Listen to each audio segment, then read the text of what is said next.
Jemaat Tuhan, salam sejahtera bagi kita semua. Di minggu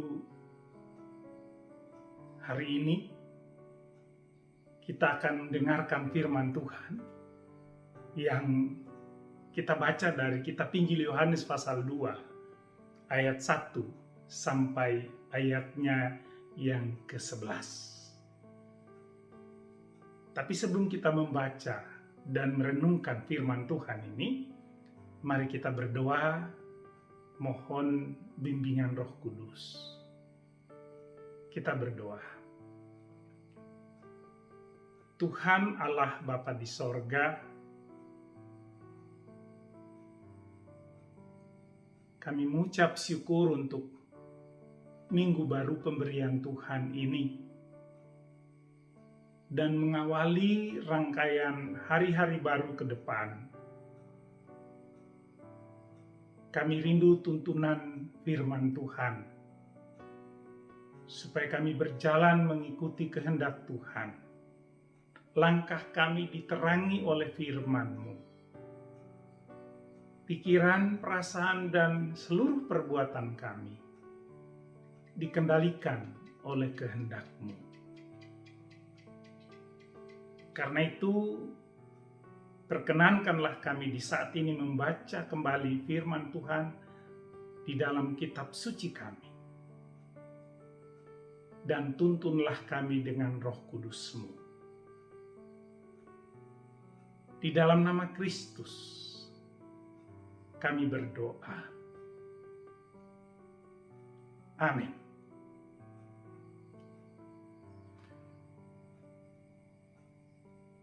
Yohanes pasal 2, ayat 1 sampai ayat yang ke-11. Mari berdiri.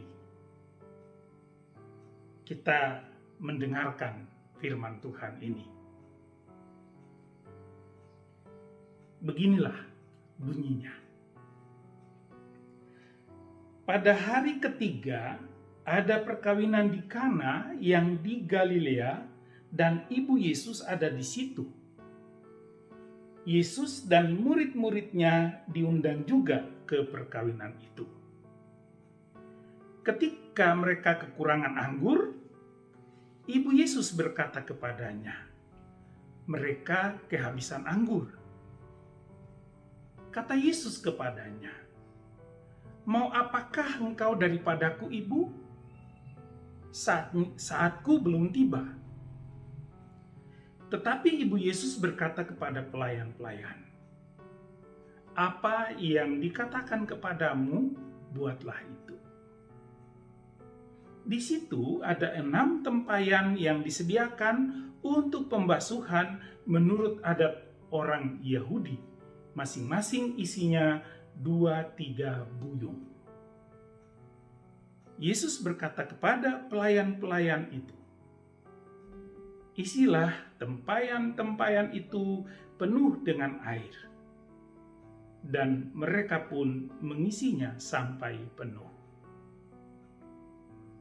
Lalu kata Yesus kepada mereka, "Sekarang cedoklah dan bawalah kepada pemimpin pesta." Lalu mereka pun membawanya. Setelah pemimpin pesta itu mengecap air yang telah menjadi anggur itu, dan ia tidak tahu dari mana datangnya, tetapi pelayan-pelayan yang mencedok air itu mengetahuinya, ia memanggil mempelai laki-laki dan berkata kepadanya, "Setiap orang menghidangkan anggur yang baik dahulu, dan sesudah orang puas minum, barulah yang kurang baik. Akan tetapi engkau menyimpan anggur yang baik sampai sekarang." Hal itu dibuat Yesus di Kana yang di Galilea sebagai yang pertama dari tanda-tandanya, dan dengan itu ia telah menyatakan kemuliaannya, dan murid-muridnya percaya kepadanya. Demikianlah bacaan Alkitab. Berbahagialah kita yang mendengarkan firman Tuhan dan melakukannya dalam kehidupannya hari lepas hari. Silakan duduk.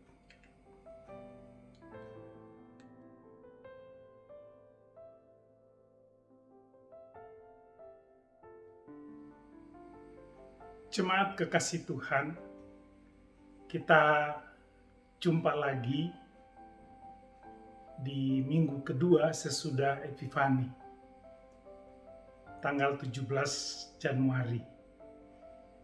Dan kita masih dari tempat kita masing-masing beribadah kepada Tuhan, memperkuat persekutuan kita dalam keluarga dengan Tuhan.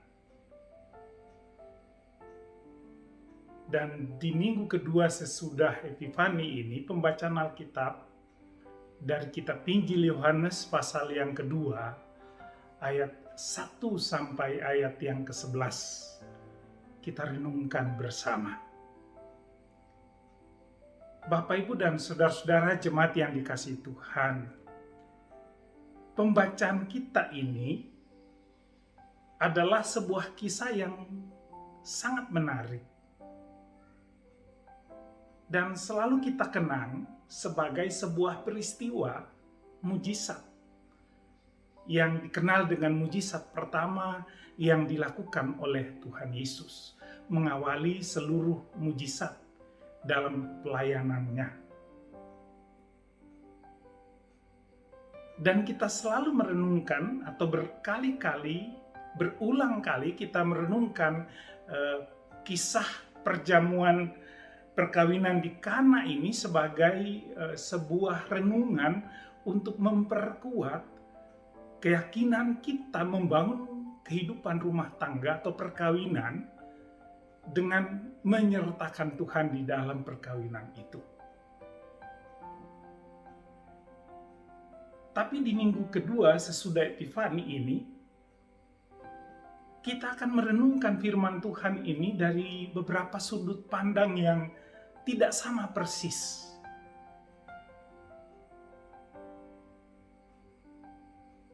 Dan ada beberapa pesan, selain pesan yang selalu kita renungkan itu, bahwa mujizat terjadi dalam kehidupan perkawinan atau keluarga kalau Yesus selalu dihadirkan. Hari ini kita akan merenungkan firman Tuhan itu dengan menggali beberapa pesan penting. Pertama, di dalam kisah ini ada pesan tentang relasi yang penuh hormat antara anak dan orang tua.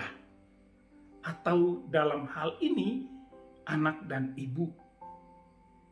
Yang ditunjukkan oleh Tuhan Yesus kepada Maria ibunya, ketika Maria ibu Yesus ini meminta kepada Yesus untuk melakukan sesuatu dalam rangka menolong pemilik atau keluarga yang melaksanakan pesta perkawinan itu, baik orang tua maupun terutama kedua mempelai. Ketika Maria sebagai ibu meminta kepada Yesus untuk menolong keluarga yang sedang berada dalam kebahagiaan karena perkawinan itu, dan saat itu sedang menghadapi sebuah masalah serius ketika persediaan anggur perkawinan habis, padahal pesta belum berakhir. Relasi hormat itu yang ditunjukkan oleh Yesus membuka banyak sekali kemungkinan. Relasi hormat anak terhadap orang tua membuka banyak kemungkinan, dan salah satu kemungkinan yang terjadi adalah keluarga yang berbahagia itu ditolong. Mujizat terjadi. Dan Tuhan dimuliakan.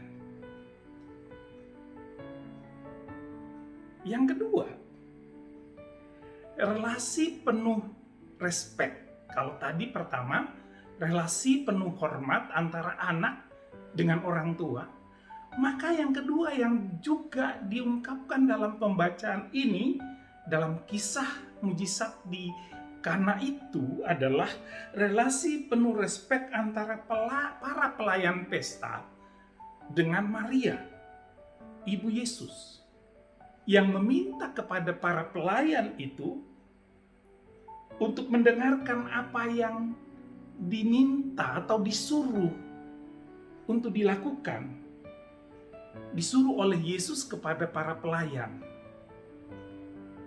Mereka tanpa membantah, memang tidak dicatat, tidak dikatakan.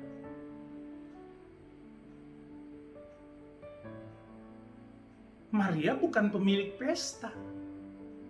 Apa haknya untuk menyuruh para pelayan itu untuk melakukan apa yang diminta oleh Yesus, anak Maria itu?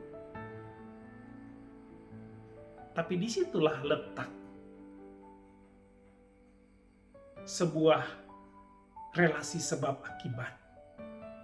Ketika Maria meminta dan para pelayan itu menunjukkan respeknya, itu juga membuka kemungkinan baru.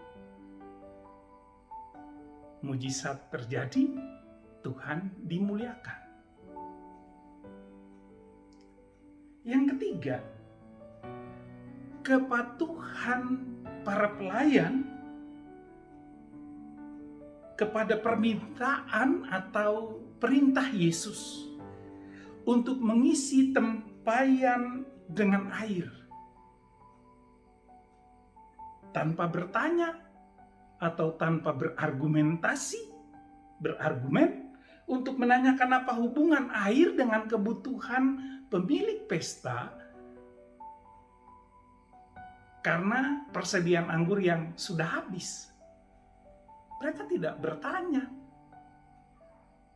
gak menolak.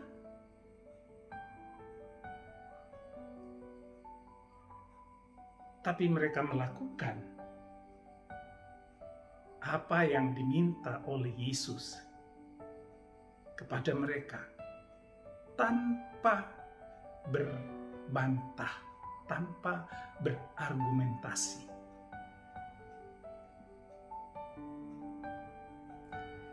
Saudara-saudaraku, relasi respek dan kepatuhan yang ditunjukkan oleh para pelayan itu membuka sebuah kesempatan besar. Terjadilah mujizat pertama yang bukan saja menolong keluarga pemilik pesta,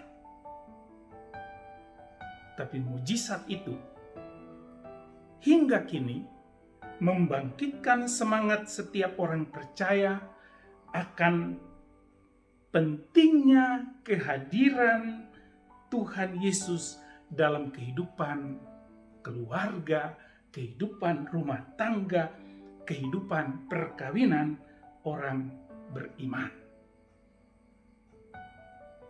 Kehadiran yang menjamin pasti ada pertolongan. Kehadiran yang menjamin pasti ada sesuatu yang akan terjadi, ada mujizat. Kehadiran yang membuat sesuatu menjadi baik atau keadaan membaik dari yang sebelumnya atau terhindar dari bahaya yang mengancam. Karena respek untuk mendengar, kepatuhan untuk mengikuti apa yang Yesus minta atau perintahkan. Maka pesan penting kepada kita dari berbagai sudut pandang itu adalah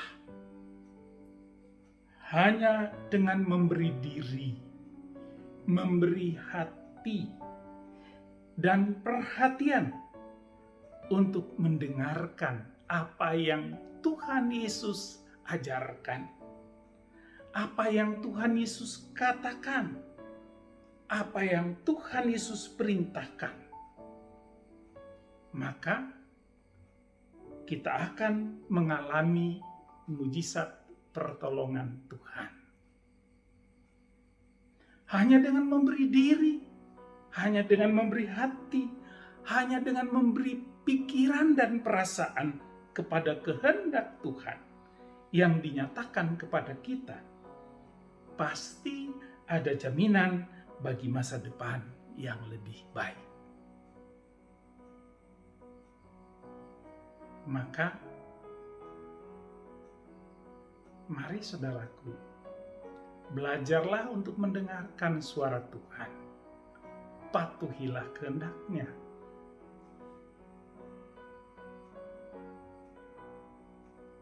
Sebab dengan itu, keadaan hidup sebagai orang beriman karena Tuhan hadir, dijamin untuk mengalami perubahan yang lebih baik.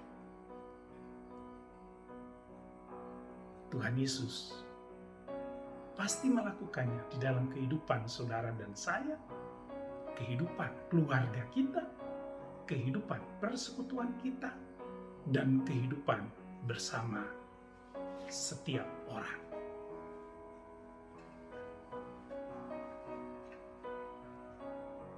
Amin.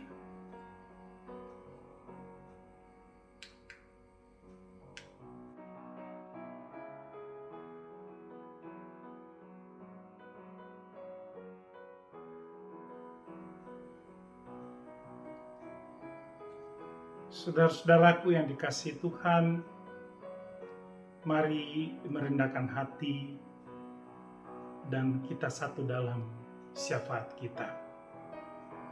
Kita berdoa. Allah Bapa di sorga, Tuhan yang kami sembah dalam Kristus Yesus, kami berjalan terus menapaki hari-hari hidup yang dianugerahkan Tuhan. Bukan karena kami kuat dan karena kami baik, juga bukan karena kami layak, tapi semata-mata berkat Tuhan terus dinyatakan. Hari ini kami bersekutu di awal sebuah minggu baru, mengucap syukur untuk minggu yang sudah kami lewati, dan menyambut penuh harap dan dengan iman kepada Kristus minggu yang baru ini.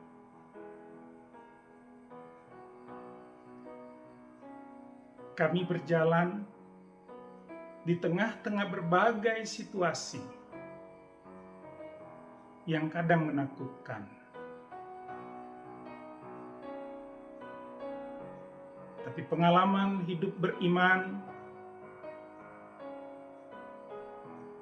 meyakinkan kami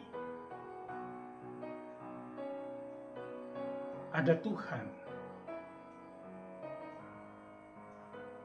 yang di dalam Kristus telah menjadikan kami anak-anak milik Bapa, yang menuntun dengan kuasa Roh Kudus, menyertai kami hari demi hari, waktu demi waktu, melewati setiap peristiwa dalam kehidupan kami, baik yang kami hadapi secara pribadi, maupun dalam keluarga, maupun di dalam persekutuan, juga di dalam kebersamaan kami sebagai anak-anak bangsa yang hidup di negeri ini dan di dunia ini. Apapun situasinya Tuhan, baik karena pandemi COVID-19 ini yang berdampak terhadap banyak hal, kami percaya Tuhan jauh lebih kuat dan berkuasa atas segala sesuatu. Bersama Allah di dalam Kristus selalu ada jalan keluar.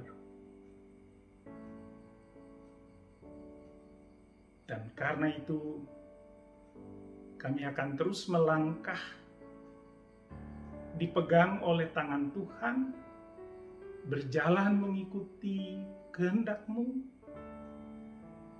bersaksi, melayani, untuk menyatakan kemuliaan Tuhan. Saat kami lemah, saat kami sakit, dirawat di rumah maupun di rumah sakit, di ruang-ruang isolasi karena COVID-19, pengharapan kami cuma padamu. Dan banyak orang telah menyaksikan dan menjadi saksi tentang kehadiran Tuhan untuk menguatkan setiap orang bersama keluarga untuk selalu mengandalkan Tuhan. Sehingga kami semua percaya tidak ada satupun yang dapat memisahkan kami dari kasih karunia Allah. Dan karena itu, kami juga meyakini Tuhan akan menguatkan kami, memampukan kami untuk mengucap syukur. Kami berdoa bersyukur bersama mereka yang telah pulih. Kami berdoa bersama-sama mereka yang diteguhkan iman pengharapan mereka walaupun mereka kehilangan kekasih-kekasih mereka. Dan kami datang bersama mereka yang sedang dirawat, apapun sakitnya. Baik karena usia yang makin bertambah, maupun karena sakit. Kami doakan secara khusus Bapak Oce Indalau, Tuhan lawat, dan dengan tangan kasih Tuhan yang menjamah akan mengangkat beban penderitaannya. Kekuatan iman pengharapan Tuhan beri baginya, bagi istri dan anak-anak kekasih.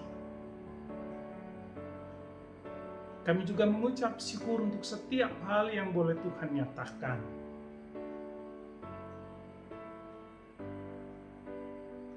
Kami berdoa Tuhan ajarlah kami untuk senantiasa membilang syukur dan terima kasih. Kami berdoa Tuhan bagi keluarga-keluarga yang berduka cita karena peristiwa jatuhnya pesawat Sriwijaya. Karena bencana longsor, banjir dan longsor di beberapa daerah. Tuhan kuatkan dan hiburkan mereka semua. Kami berdoa untuk pemerintah. Kami berterima kasih untuk segala upaya yang dilakukan untuk mengatasi pandemi COVID-19. Tersedianya vaksin yang mulai dibagikan, kiranya Tuhan memberkati itu. Walaupun di sana sini masih ada keterbatasan, ada banyak saudara yang juga mungkin menolak, tapi kami percaya semua usaha yang dilakukan dengan menyertakan Tuhan, Tuhan pasti memberkati.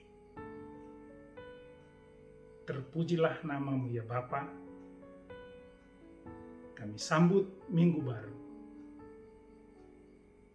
Kami bawa kehidupan kami dalam keyakinan Tuhan menyertai. Di dalam nama Tuhan kami Yesus Kristus yang telah mengajar kami berdoa.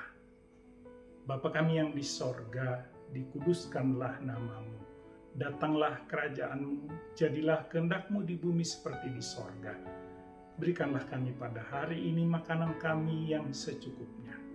Dan ampunilah kami akan kesalahan kami, seperti kami juga mengampuni orang yang bersalah kepada kami. Dan jangan bawa kami ke dalam pencobaan, tetapi lepaskanlah kami daripada yang jahat. Karena Kaulah yang punya kerajaan dan kuasa dan kemuliaan sampai selama-lamanya. Amin.